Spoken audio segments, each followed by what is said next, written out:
আজ তুই বেঁচে গেলি, কিন্তু রোজ তোর কপাল সমান থাকবে না। আমি আবার আসবো।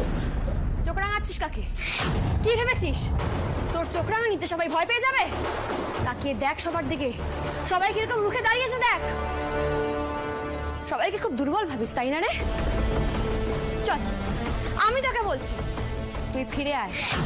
কথা দিচ্ছি এবার তুই ভয় ভয়।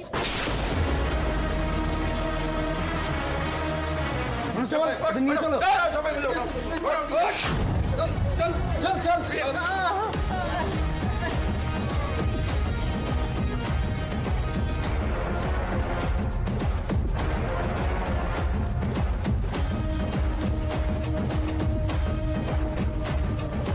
ভয়?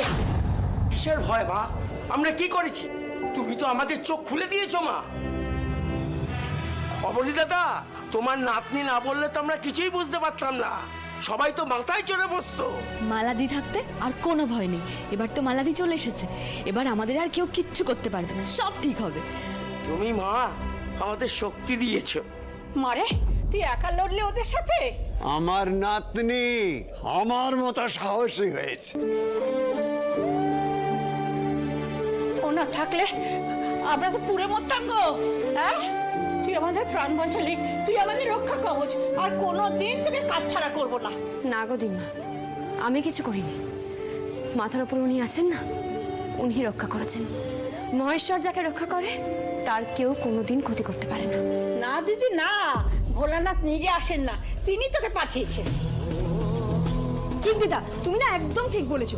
নাহলে এত বছর পর তোমার নাতনি ফিরে আসে বলো, সবই না ওই ওনার কৃপা গো দিদা।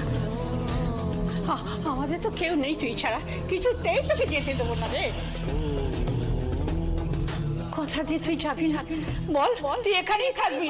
ও হল হল।